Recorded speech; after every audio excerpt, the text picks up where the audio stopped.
So if you could be here around 9, that would be great.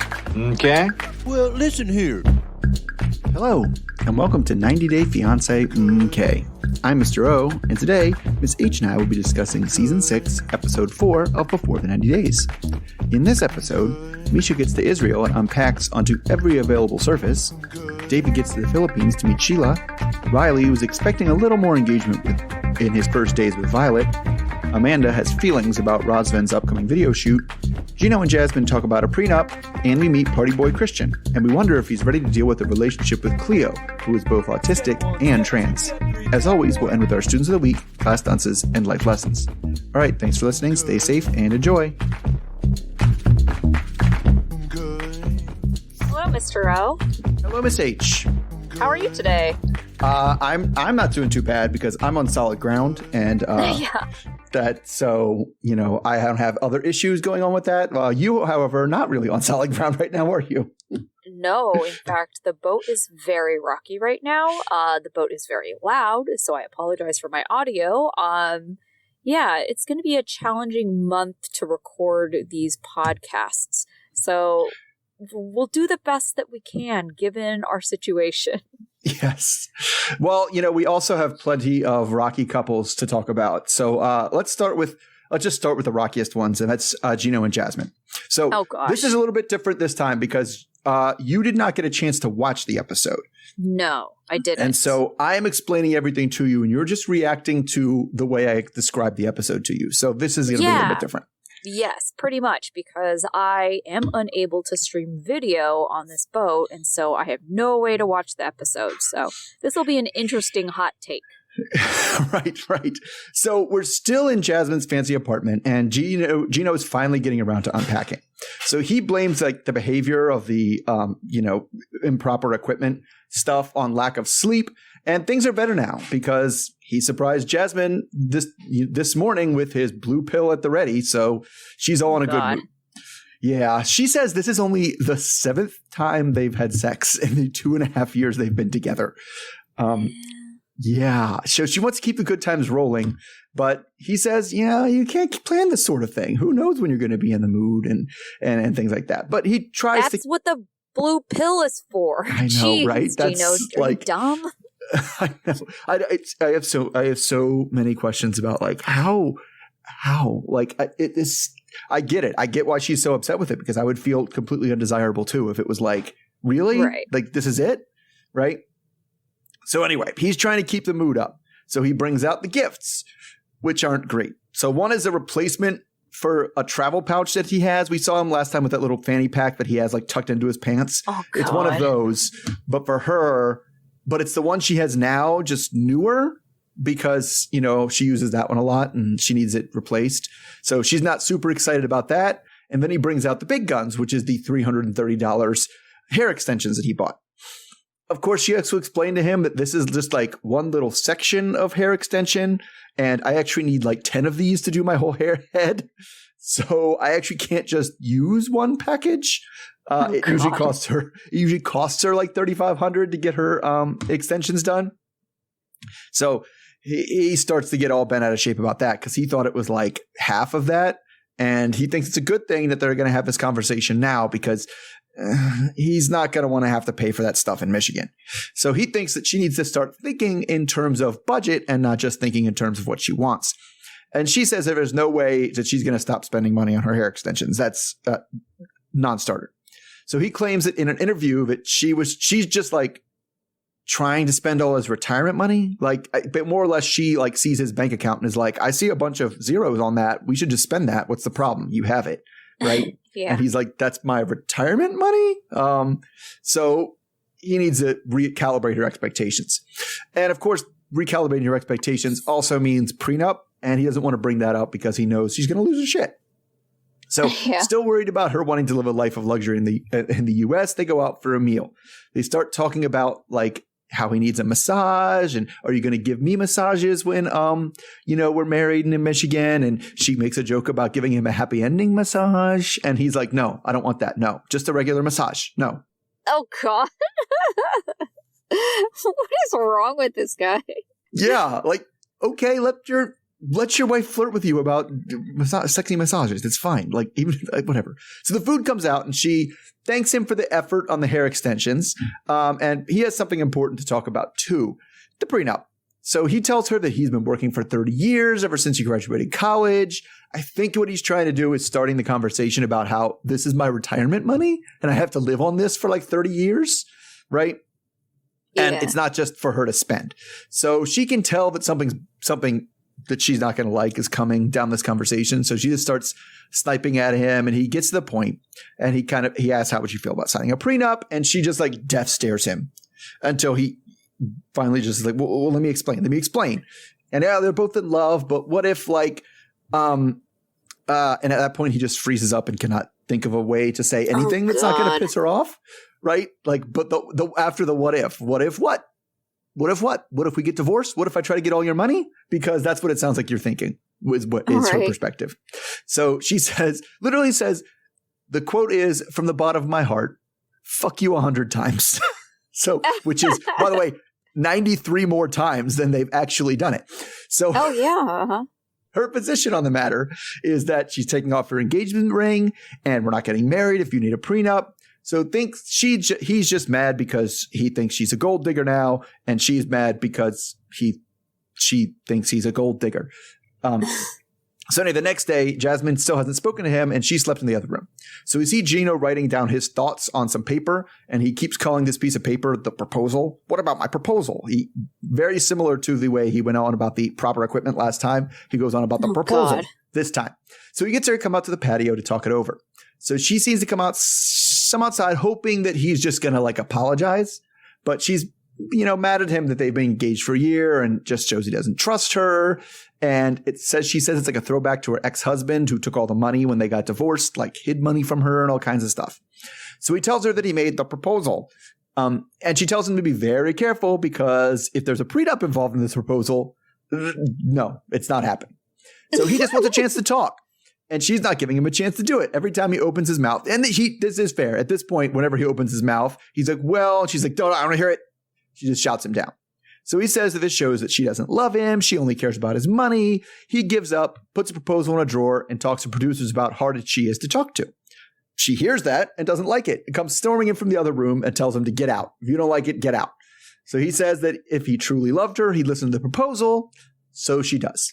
So he says that here's the proposal. If he initiates the divorce, she'd be given, and this is the quote, the highest amount of financial protection, thinking that this is about you, Jasmine. It's not about me. But she snatches the paper from him and sees that, oh, if I initiate the divorce, I get nothing. So she sees this as, oh, so you're just trying to trap me into this marriage because I'm going to be, if I leave, I get nothing. That's what it is. I'm just stuck with you, right? If you cheat or whatever, and he's like, cheating doesn't count, but at that point, she's done. She rips it up and throws it in his face. And he's just like, she's not wrong. But it's funny because she rips it up and throws it in his face. And he's like, well, at least I had a picture. A good thing I took a picture of it. Okay. So she said something about how he literally brings out the worst in her. And he's just like, well, all you do is yell, yell, yell, yell. Then she went on some tirade about how her ex is better than him. And she's more attracted to him. And he didn't have sexual problems. And she calls Gino the worst sexual person in the world. And then wait, which ex is this? Her ex-husband or the ex-Australian dude? She just said ex, my other ex. I'm guessing it might be the Australian dude because she's like, I get along better with my exes than I get along with you. What's up with that? Right? So he's just like, well, then why don't you go to your ex then? And that's when the episode ends. He's leaving the apartment. Okay. So what's your takeaway from the long summary I just gave you? There is a lot going on here. Let's kind of start off with Gino's prenup. That's not a prenup, but it is a prenup. Right. Right. It's always tricky with the prenups. Is like, what are you doing that's beyond the legal mandates of the state anyway? Right. Yeah. Yeah. Okay. Like his prenup almost was like set up. So he's trapping her. Yeah, you know? And that's what it sounds like. Yeah. It's like, it's completely out of fear of being alone. I don't even think it's out of fear of him losing money. It's just out of fear of him being alone. And he wants to put her in a position where she feels that she cannot leave him. And that is just so sad. I don't know how else to describe it. It's just really sad. Yeah. And it's funny too, because he's like, the way he phrased it, he was like, if I initiate the divorce, so if I decide I don't want to be, I'm okay being alone, right? Then you'll be given the highest amount of financial protection. I was like, what does that even mean? Well, that's vague. Yeah, it's super vague. It's higher than what you would get if you dump me, but that doesn't really tell me anything about what she actually gets, right? And yeah. But I also don't know, like, right? If he's that concerned about ending up alone, this is worse than being alone. Like, this relationship is awful. He seems miserable whenever he's with her. Oh, yes. So I was texting you about this because I did watch last week's episode, and I watched the version of the episode that they aired that has like bonus scenes in it. And there's a bonus scene of Jasmine and Gino in the cab, and she's trying to be flirty with him, which we'll get to next, and pretty much say like, oh, I'm the best thing that's ever happened to you. You've been alone for 40 some odd years. And he was like, no, I haven't. I've been with people. And just the looks that he was giving, like rolling his eyes, looking out the window, it just seemed like he really hated her.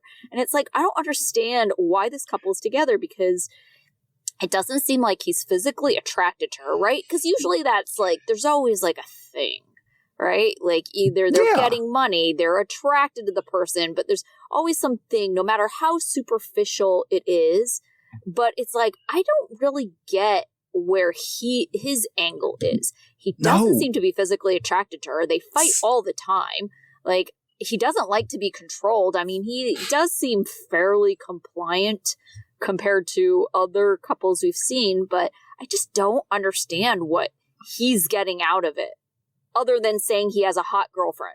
That seems to be it. Like, I like that my girlfriend is objectively, the other people objectively find her hot. Like, that's it. Even though I don't. Even though I don't care about that for my own ends, I like it as a trophy, right? Yes. There's nothing else. Because seriously, 7 times. 7 times. Yeah. Like, that just seems to me, I feel like even, and yes, they're separate all the time, right? They have a long distance relationship. Right. But they've spent more than a month together, right? And I feel like when you have a long distance relationship, it tends to be like, you get together for a week. There's your 7 times. Like, yeah, exactly. I don't get it either, because, he doesn't even seem like he's attracted to her like when they're together, right? He's not affectionate with her. He just doesn't seem like weirdly he's into it at all. Uncomfortable about her even finding him attractive, like the whole stuff about the massage. Like, right. And it was like, saying, oh, happy ending massage, huh? And she's like, no, just a regular massage. Doesn't have to, which is, that seems weird. Like, if I wanted an actual massage and I cared about the massage part of the massage, I go to a professional. Right. Not your significant other. Yeah. If it's my significant other, that's flirty foreplay. That's not a actual massage that's getting stuff done. Right. Yeah. I don't get his deal too. Cause I get that, right. He's a little bit older, it's different for different people. He, needs a little jump start. But this is what I don't get about it. Like, there's plenty of people out there that need a little jump start with the little blue pill. And it's like, how do you say, like, oh, I'm not in the mood? You just take the blue pill. You're in the mood. Well, the thing is he definitely has an emotion. The blue pill physically gets you what you need to have. Right. But it doesn't, I don't know that it necessarily makes you want it more, Yeah.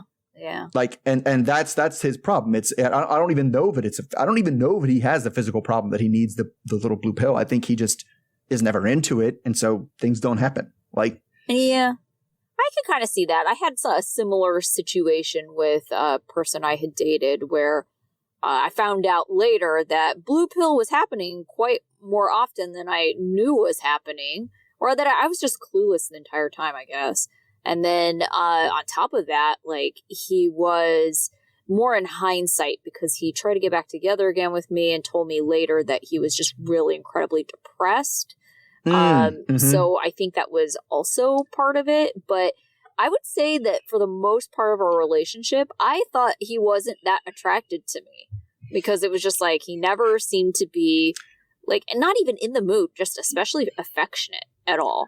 Right. And everything was just very like, I don't know. It just seemed very like disconnected.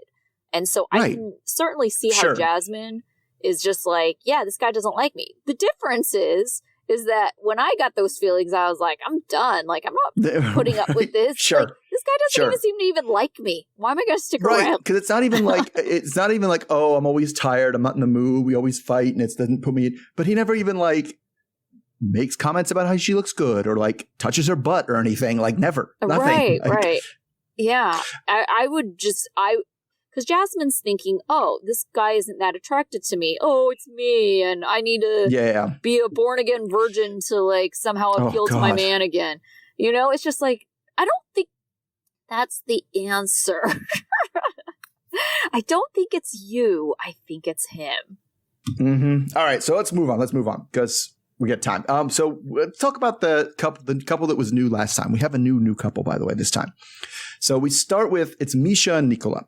So we start with Meisha, and she's on her way to the airport for her 2-week trip to Israel, which is both a long time to be away from her daughters, but also a very short amount of time to decide if she wants to marry this guy. So she says the best case scenario is she comes back engaged, and the worst case, things go terribly and she loses her best friend. So we fast forward 12 hours to see Nicola getting ready for his trip to the airport to pick up Meisha. He has a carry-on bag packed because they're staying in an airport hotel in Tel Aviv. And she makes a big deal about waiting 7 years for this moment. And we see him waiting outside customs. There was a lot of waiting outside customs in this episode. This was like the episode for that. So she eventually comes out and we have the big airport hugging kiss, which is just like, there's kisses, but they're just pecks. We're not like full on tongue job like Jasmine. So both of them say that the other one is cuter in person. Good sign. And she brought a lot of luggage, which comes on later. So they're not totally sure it's all going to fit into his car. And then after they get it in there, squeezed in, they say one Our Father and one Hail Mary so that they'll get home safe. So they probably needed those prayers because Nicholas seems to have trouble staying in his lane on the highway. He's getting honked at by like semi trucks and things, so it's not good. So it reminds us that his mom is not going to have a good reaction to Meisha. So this is why he wants to enjoy her on their first day together at a hotel. So he makes sure when they check in that the room has 2 separate beds because it's his future wife, not his wife yet. So the room has 2, they're just twin beds too, is unfortunate. So she starts to get how different this is dealing with a 46-year-old virgin because a lot of the stuff we just talked about with Jasmine and Gino is not happening, right? He is not comfortable with the flirty touching and stuff. And she's like, well, it's not, I'm not trying to get you into bed. This is just like what you do with a significant other.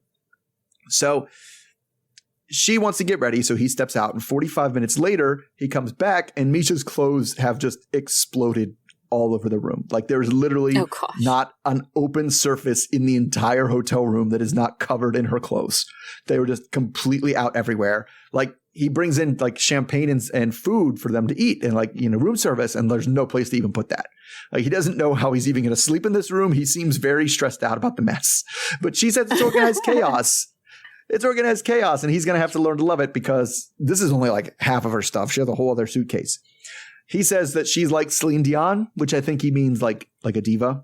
So they sit in the room with some wine, and they feed each other. And she asks how this has been for him, and he's like, it's like a dream. We can get married right now. I'm good. I'm sold. So Nicola says that this is something that came up like last time I was confused about, so it kind of clarified it. Misha's previous marriage was not a church wedding, which is why annulment is on the table, right, in terms of her getting remarried. So Meisha also tells him that she agrees with him about wanting to get married, but there's like more getting used to each other that they have to go through before they make sure it's right. He tells her okay, but tells us in an interview, I don't get it. If God delivered you to me, why would we wait? This is God's plan. So they get in their separate beds and they like hold hands and say some Our Fathers before bed. And that's it. So I don't know that much happened in this episode with them, but we didn't really get to hear what you thought of them, you know, last time, and then what your angle is, your impressions of this couple are. I just think they're a very poor match, and having nothing to do with, I do think having like the same values is super important in a relationship. So I think that's really good. And I don't even care about her past, you know, but I'm talking about her present. She is very concerned about like her appearance. She's very high maintenance. And I feel like he is probably the opposite. He probably lives a very humble life, like with his mom, not this extravagant lifestyle. And I know they try to paint this picture like it's in the past, but her lip injections are pretty recent. So we can't really say that, you know, this like lifestyle is really in her past. So that was my biggest concern when I first saw them. I give you that. The partying and the hooking up maybe in the past, but I'm going to spend a lot on clothes and have a lot of clothes and have lip injections and spend a lot on my, that's not, she's still doing that. Right. Right. And I mean, and I think just demonstrated by like their visit or her visit, you know, and bringing all that luggage and her, you know, having her bags spill out and completely cover their room. Like that to me is like, yeah, that spells high maintenance. Oh, for sure. Like, because it was just like all of this space is mine. It's my space for the things that I need to have. And you're just going to have to get used to it. And she said it more playfully than that, but she still said it. Right. Like she still meant it. Yeah, that's what I think is going to be the biggest challenge with this group. Do I think that, you know, they're not going to make it? I don't know. I mean, I honestly think that if she's being very honest about, you know, how much religion is important to her and plays a role in her life and how important it is for her partner, you know, and I think she is pretty serious about it. To quit her job to work for the church, I think is a sign of commitment for sure. So like that whole thing, like, yeah, I think that they could make it, but I don't think it's a good match.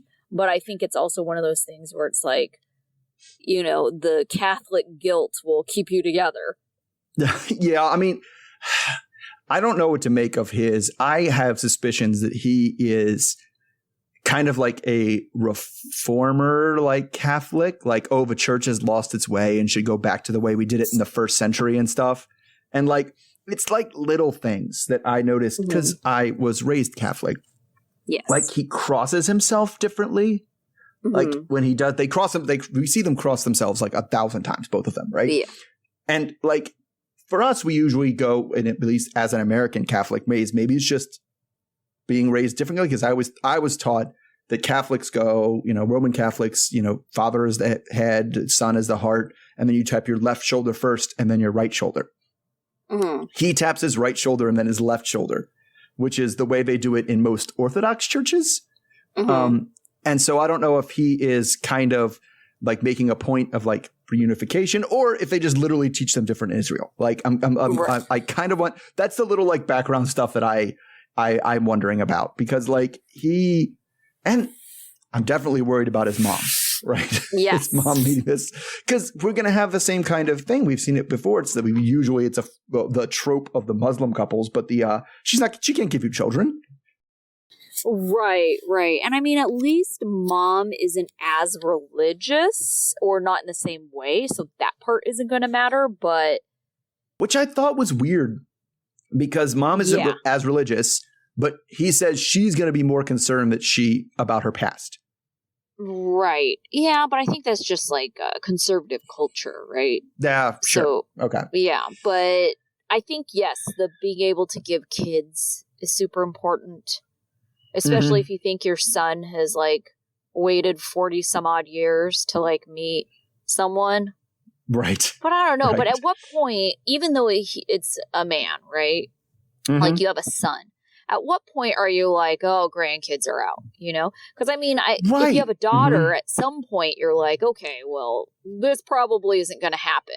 You know, like biologically speaking, like this is very unlikely or it's going to be a long, long journey. But for a son, you know, you're kind of like, well, he could be a 6-year-old father, you know, that's possibility. Biologically, yes. Right. But at what point do you just like lose hope as a parent to have grandkids if you have a son? Right. I don't know. Like I would definitely have lost hope at his age already. Like, because part of me is like, I would feel bad. It's like, if he's 60 or 65 or whatever, and he's, having a children with somebody who's of childbearing age, I'm like, because you would think the other way, you would put yourself in the parents of the woman's shoes and be like, really? Like, oh, I would not be happy with that. Like, if I was her dad, I would be upset, right? From this. Yeah, but certainly there's other conservative cultures that are more okay with that. Yeah. Oh no, it's definitely most conservative cultures totally have a double standard about about the age differences. And we even saw it last season with what's his face from India. Right. And that's exactly what I was thinking of. The mom was like, well, if she was like 15 years younger than you, I wouldn't have a problem with it. But 6 years older than you? No, not a chance. Right? Yeah. All right. So moving on, let's talk about David and Sheila, because there really wasn't much to talk about. So we see David on his final descent to the Philippines, and he's very excited to meet Sheila. Meanwhile, Sheila is packing up her overnight bag a little bit too full because she's spending a few days with him in the hotel for what she says privacy and intimacy reasons. So her son helps her get the bag closed, and she asks him how he feels about the situation, but he pretty much just is like, like a boy. I don't know. So she isn't sure what emotions will take her when he gets here, and she's nervous about the communication because she's not great at signing. So we see David, and we know we see David again because they do that sound muting effect. And we see him walk through the airport and down the escalator. He says if it doesn't work out, it's going to destroy him. So he comes out of customs, and she runs up and gives him a hug. And she just starts like crying. So he said that feeling and smelling her was like heaven. So she gets out her phone to welcome him to her homeland, and then signs to him like, what do you think? Like using ASL. So he's excited that everything is the same as in the photos, and they each think the other person is better. Like they're like, well, which person is a bigger glow up over their photos? They ask more or less, and they point to the other person. So she signs that they should go. Yeah, she signs that they should go to the hotel, but she has to ask. She's like, wait, how do you sign an H? Got it, hotel. And like she says, like spells out hotel for him, and he just like gives a very enthusiastic yes to that. It was just funny. I mean, you would think he would want to go to sleep too, right? He wants a shower, he wants sleep, he wants other stuff, but he also wants shower and sleep. So, I mean, like I said, there was really not much to them. I mean, I kind of suspect that this is the couple they're not gonna let do too wrong because they haven't really painted either of them as a villain. You know what I'm saying? Well, that's good. And also, I just feel like their storyline probably in general isn't have a lot of footage, because I did watch the last week's episode and they weren't even on it. They weren't on it. Nope. So, nope. Yeah. So I don't think their stories progress very much. It's definitely tough. I mean, it's definitely tough to take the notes on it because you have to look at the screen the whole time.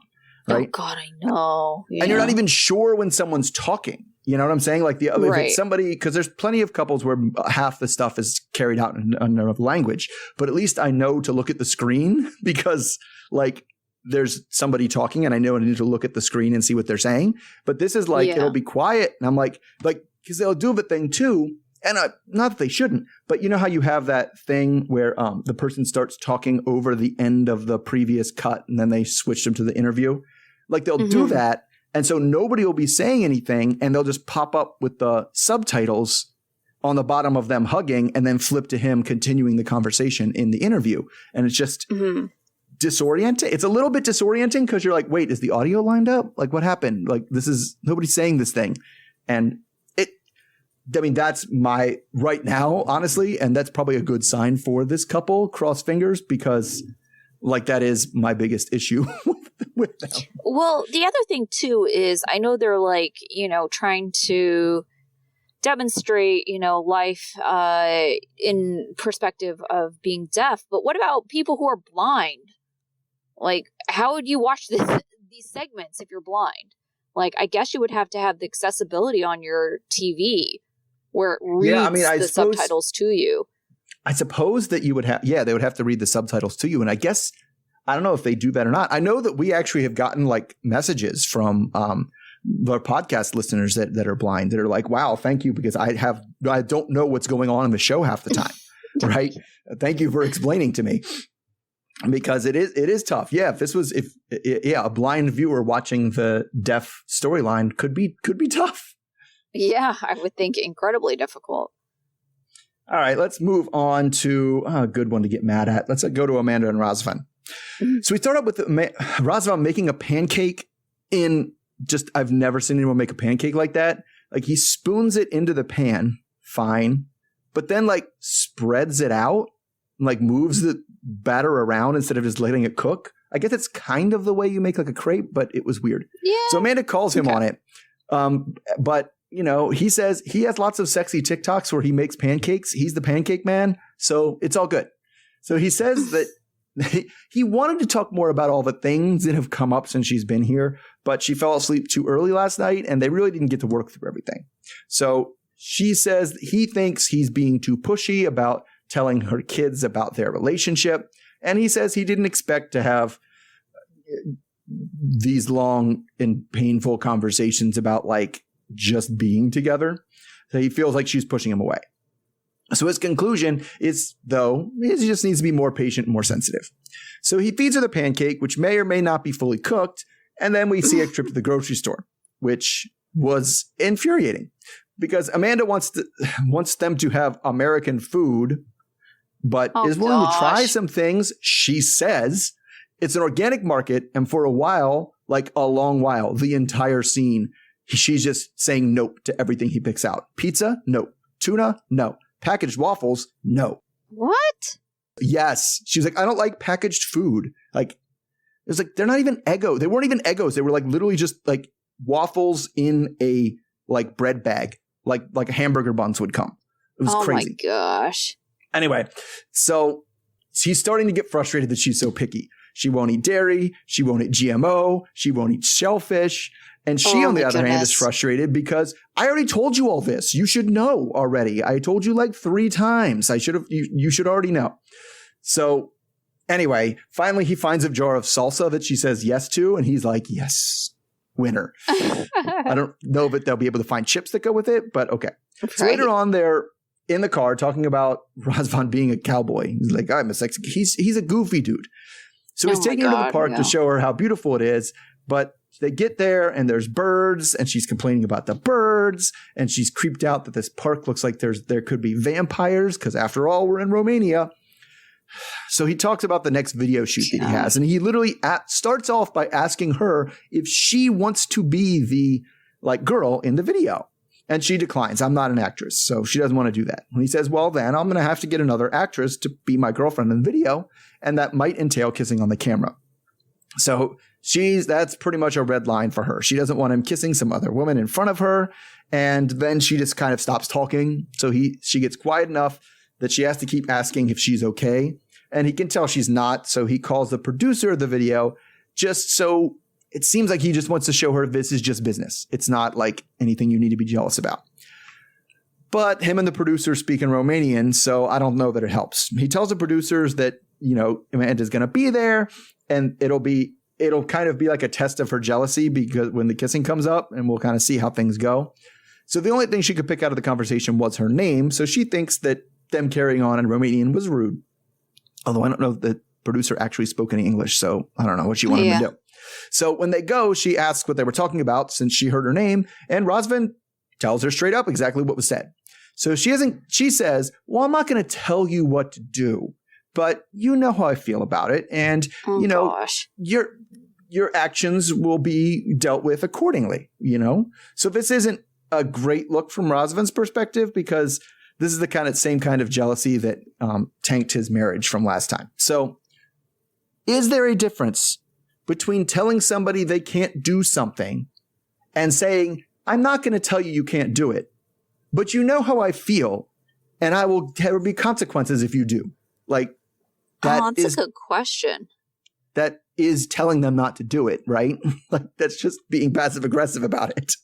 Yeah, I don't know. I think there's got to be a third option, right? Like, I'm trying to think of what would be the best thing to do. I think just being yes, you're right. The second way is very passive aggressive. Like, to me, just say, if you do this, I will be very upset. I don't like it. I will be very upset. Right. I mean, it will upset me. Yes. Right. Yes. I don't know if telling someone what to do is ever the answer, because some people just have, and I don't know, maybe it's just an American thing. You can't seem to tell Americans what to do because they have a very, you can't tell me what to do. You can't tell me what to do? Yeah, I'm going to do the opposite, or I'm going to prove to you that you can't tell me what to do by doing the thing you told me not to do. Right. Yeah, no, that's true. But he's not American. He's European. That's different. Right, right. So that's why I'm like, I don't know. Maybe it does work on him. That to me, when I heard that, she was like, but you know how I feel. And, that's going to be, to me, I was like, okay, so instead of telling me what to do, you're telling me what to do, but being playing weird little games about it. Like, this is what's worse. Like, I would rather you just tell me you didn't want me to do it. End of story. Don't do it. Right. And then I can make my decision and we can deal with it then. But like, she clearly doesn't want him to do it. Right. But to me, it's her same way. She is driving me insane because I cannot stand her, because to me, I don't know if this is what you were going to say too, but it's just, she seems like she's sabotaging this relationship every opportunity she gets. Right. Oh, for sure. Acting like a diva. Like, just being a generally difficult person. Like, I don't really believe she is this difficult, right? She is being so difficult. But she is acting so difficult. Yeah. Right. And it's almost like she is trying to turn off this man. She doesn't want to, in the least bit, be remotely attractive to him. And so she's just like, okay, well, what's the worst thing I can do? Oh, act like a controlling, high-maintenance bitch.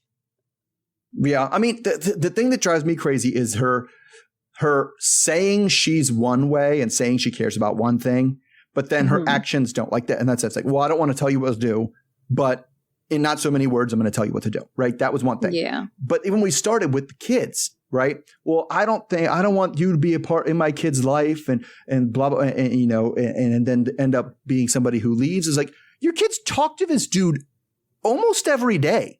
Like, they know who he is. When you went to Romania, they asked where the bed you're sharing was. Like, that ship has sailed. Like, what are you talking about? I don't want to bring you home and have my kids get attached to you and have it think that there's a man in my life. Because there's a man in your life. Like, I don't understand how you want it both ways. You can't say I'm protecting my kids by not introducing this man, but then they already know who it is and what your status is. It doesn't make any sense to me.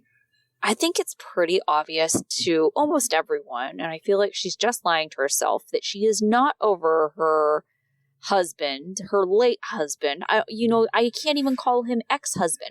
Her late husband. She's not over this situation, and she wants to be, and she's trying to be, and she's doing the things that, seem normal to move on, but she's not there, and that's okay.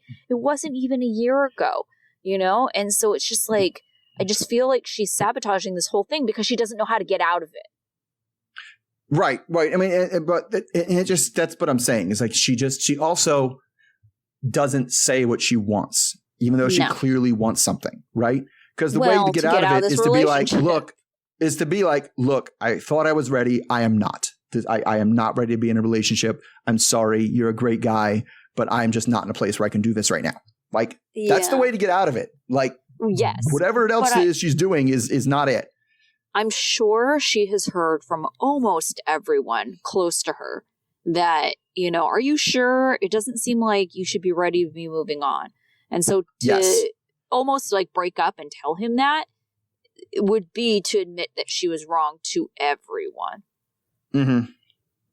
Yeah. Yeah. That's pretty, that maybe that is why is she has to not admit that she was wrong.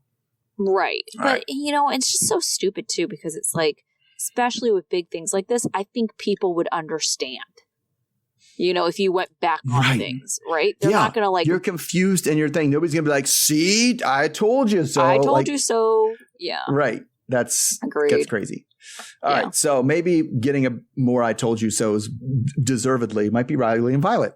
So goodness. after a trek of what he says is 8,700 miles, Riley is finally about to land in Vietnam and meet Violet after 2 years of communicating. So they have a plan to play some sort of weird chicken game in the airport, like whoever touches the other person first loses the bet and they're the bitch in the relationship. I don't know. And the other person is the boss, so he's got to stay strong. So we flop over to Violet, who shows up with a big bouquet of roses for him. So she waits by the custom door and he pops out and he kind of like reaches his hand out and like she shoves his shoulder into it. And it was like, oh, you touched me first. That was it. We can hug now. So they kind of argue a little bit about who loses and he concedes. And she like literally calls herself the boss of him for the rest of the episode.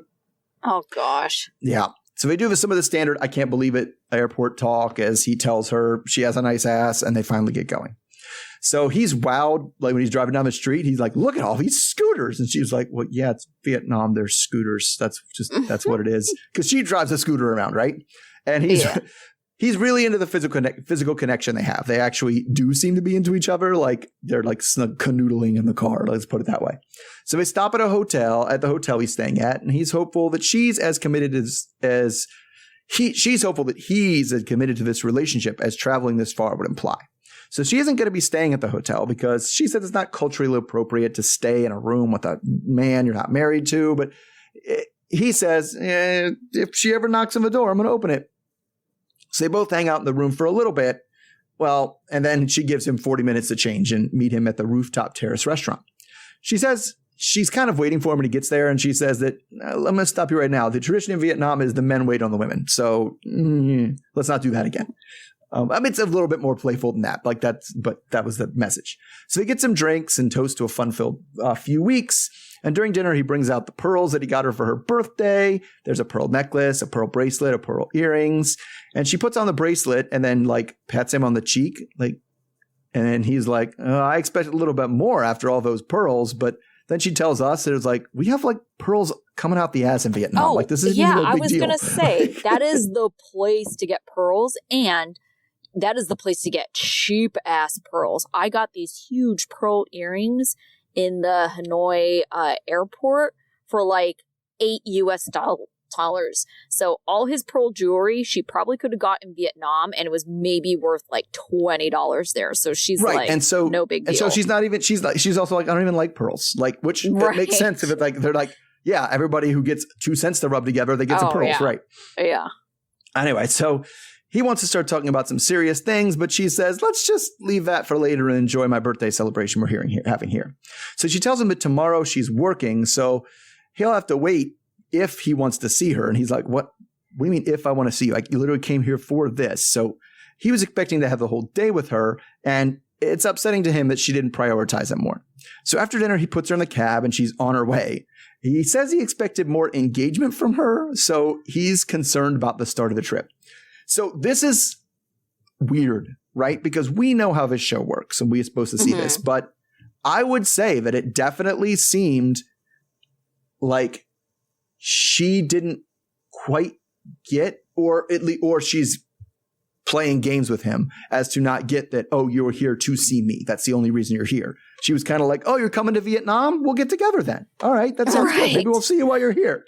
Right. Yeah. And so I guess, I don't know, do you think she's doing that intentionally to kind of like knock him down a peg? Like, and kind of and do that? Or is she really just like, whatever, this dude wants to see me. I don't care. If he wants to come to Vietnam, that's fine. I kind of feel like that's a conversation that should have been had, right? Like if I was visiting my significant other and, I knew that they were working, I would probably ask, oh, do you have those days off? Right. Oh, are you going to get those days off? Like, are we going to, I don't know. But that's me. I'm a planner. It would be part of the trip planning, right? It would be a conversation, right? Yeah. Like, I would definitely assume if I was taking days off to see my significant other on a long distance relationship, I would expect them to be available or at least tell me. Assume they're available. I feel like you'd have that conversation. Well, I don't know. I mean, I think it would come up in the planning because I talk a lot. Like, I don't think I would be like, all right, I'm going to stop now and have a conversation about whether or not they're taking off work. But it would be like, so what are we doing? Like, what's the plan? Would simply because it would be like, well, what days are you free so we can plan something for the day with us? Yes, because it would come up in your activity planning. I wouldn't show up for 2 weeks without like, what are we doing on Tuesday? You know, right. And so that's when it would come up. She'd be like, well, actually, I'm working. That would come up then, not like him being like, what are we doing tomorrow? Right. But I don't know. It makes me kind of wonder whether all of his, I'm going back on it, whether all of his relationship worries were just because he just thinks it's a different relationship than it is. If she's not as serious about the relationship as he is. But then I was like, but wait a second. She texted his dad. Like, there's no way she was like, this is just kind of a guy I'm talking to. Like, she thinks this is a real thing, right? Right. Yeah, so, I don't know. I don't know. I'm not a Riley fan. And so I feel like if Violet was doing this to another guy, another man, I might be like less inclined to like her. But I think she's knocking him down a peg. And I think this is a dude that needs to get knocked down a peg. I don't really like either one of them, to be honest with you. I mean, she's not super unlikable, but she's not super likable either. And I kind of feel the same about him. He's more annoying than he is unlikable. Yeah, I mean, he projects a lot. I don't like the image he's trying to project out into the world. I think it's a dog shit image, right? Cigar smoking, jazz loving, like good old boy, like yes, yeah. So like but to me that's more annoying than it is like, oh, I actually don't like you. She at least is funny. He's not. Yeah, yeah. I'll get that. All right, so let's talk about. I think we're down to the last one. Yes, last couple. And that's the new couple. We have Christian and Cleo. So okay. Yeah, new couple. We first meet Christian, who's age 30 from Minneapolis. That's big on Minnesota this time. He's getting ready to go to a Halloween party, and he's dressed as a 70s news guy that is definitely not Ron Burgundy because he gives him a different name. He says, I'm Chet something. It's like, just to make sure, we need you to say that this is not Ron Burgundy, like out loud. So he describes himself as the life of the party, and we see him dancing, drinking from a keg, drinking from a flask at somebody's backyard party. So he says that his relationship history is lots of really quick and hot-burning infatuations that dissipate just as quickly. So he says he even eloped during the pandemic and then got it annulled. Like it was just like a couple weeks long. So he's looking but now he says he's looking for a partner, and he's found it in Cleo. So she is a model from Italy who's living in London. And they met when he dropped into her DMs on social media, and were treated to some cosplay TikToks of hers. There's a lot of TikToks in this season. So, oh gosh. And he said she's pretty different from a lot of the women he's dated in the past. And then we learn why she's different when we switch to London to meet her. She's 32 and kind of opens with, a big reveal that she's autistic. So we see her kind of walking around the busy street and getting overwhelmed by the street noise. So she puts on her headphones, big Beats headphones and a lanyard that basically says I'm autistic. And if I start freaking out and having a breakdown, that's what it is. So don't call 911. All right. So much like many other people on the spectrum, she talks about how she uses routines to kind of navigate everyday life, and she's really married to her routines. And she was also diagnosed rather late in life, it sounds like. So she had, a childhood full of awkward situations and bullying. So she walks into a cafe to meet with her friend Uzma, where she says she needs a few minutes to decompress because of the busy street, and they get into their conversation. So Uzma says they connected at university over, and this is a weird dude, over ghosts and spirits and psychedelics and all of the good stuff. Okay. So they are having the friends sit down session, and it goes a lot differently than most of them do because she just really can't ignore the camera crew.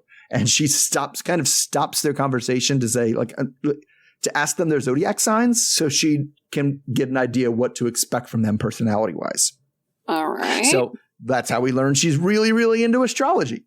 And which the way she described it makes a lot of sense to me, because if you're an autistic person and you have trouble reading people and understanding like subtleties, astrology kind of gives you a cheat code, right? They're like, this person is like this and this person is like this. And so that's kind of how she got into it. Okay. So So anyway, so she tells us her side of her relationship with Christian. They've been dating for about a year, and she likes that he's extroverted and doesn't take himself too seriously. She even says she's a simp for him, which she then has to explain to the producers and stuff. What does simp mean? Mm-hmm. So their two star signs point to this introvert-extrovert dynamic that might lead to some friction. So she's worried, and she's also worried that he might not be happy in a committed relationship. So we see her again shopping with her friend Jane because she loves thrift shopping and wants to find the perfect outfit to meet Christian in at the airport. So Jane has been Cleo's friend for the better part of a decade, and she asks, what's so special about this Christian guy? Kind of like the same conversation stuff we usually hear. And are you concerned about meeting him for the first time? And she says, yeah, you know what? It's always different to meet somebody you only know online for the first time, and especially since Christian has never been with a trans woman before, which is how we learned that Cleo is also trans. She was assigned male at birth. So yeah, we're really double dipping on this one. So she tells us a little bit about her history there and says that she has talked to Christian about it. He knows, and he's, says he's attracted to her, not to her genitals. It doesn't matter if she's trans, right? So she says she's been transitioning for about 9 years and has been on hormones and testosterone blockers, but hasn't had any kind of surgeries yet. So she believes that he believes what he's saying when he says it won't be a problem. Everything will be fine, but is worried that the social pressure against being, with a trans person is going to be too much for him. So back in Minnesota, Christian is playing poker with his friends. So he's telling us that he feels closer to Cleo than he's felt to anyone in a long, long time. And it's no secret among his friends that Cleo is trans, but he thinks that if he didn't tell them, no one would even suspect.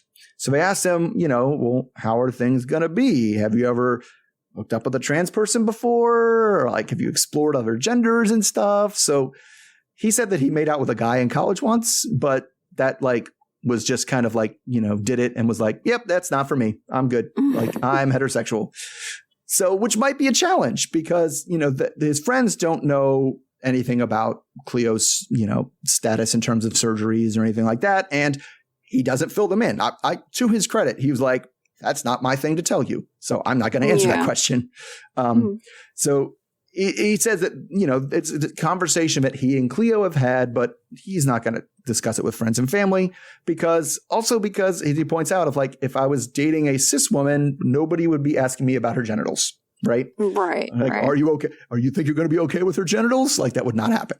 So the girlfriend of the group, not the girlfriend of the group, because a bunch of guys and one girl, doesn't know how he's going to deal with it if he's not into men and is worried that his reaction could be devastating to Cleo. So he knows it's going to be challenging, but he's willing to work through all the challenges because he really is into Cleo and is all in on this relationship. So, this one was very shocking that they pulled because autistic, I was like, oh, okay, different wrinkle. But then, I was pretty surprised when they were like, oh, she was like, oh, I'm also trans.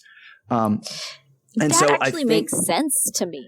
Because statistically speaking, you're much more likely to come across autistic man than you are a woman. Oh, no. Yeah. In terms of, yes. It's much harder to diagnose autism in women than it is in men. That is definitely true. And it often goes undiagnosed in women. So. Mm-hmm. Yeah. So that part doesn't really surprise me. Also, I thought it was very coincidental that her name was Cleo and that she was really into astrology. So that's the other thing. That's not a Miss real Cleo? name. Are you thinking of Miss Cleo? Yes, exactly. That's why I was it was not her name at birth. Right. No, yes. Exactly. So those two things combine, when you revealed that she is transgender, it's okay, that makes sense. Yeah, I don't really, it doesn't bother me or anything, but I do think it's really interesting that we're going back-to-back seasons with a trans person on the show, right? And I wonder if they're going to be kind of handle it differently. Because I feel like we did that with when they had the first gay couples, right? They went back to back. They started with what's her face, Stephanie and Erica. And then they were a garbage fire, and we got to Kenny and Armando, who everybody loved, right? Oh, so, yeah.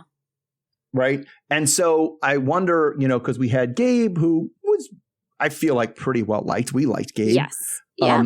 And so I don't know, but I don't know. It just, from what I saw of her, and I know you didn't see her, she does seem to be very self-aware. Okay, that's which good. I think going to help, because when you're self-aware, you know what she also could be. I think she's going to be very clear about what it is she needs and wants. Right. Okay.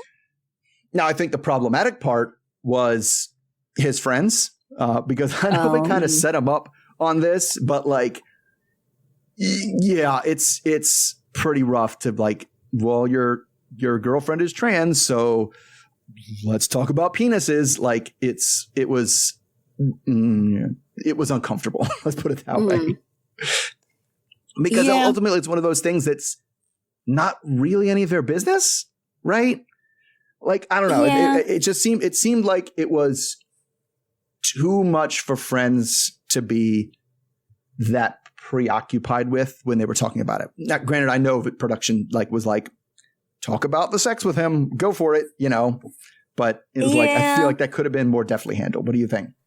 I don't know. I kind of feel like people do like wonder about those things. Now, whether or not they actually ask them because they think like the questions are rude, but also I feel like I know it kind of was a mark against him for making out with a guy in college and like kind of ruling that out. To me, that actually was a mark for him.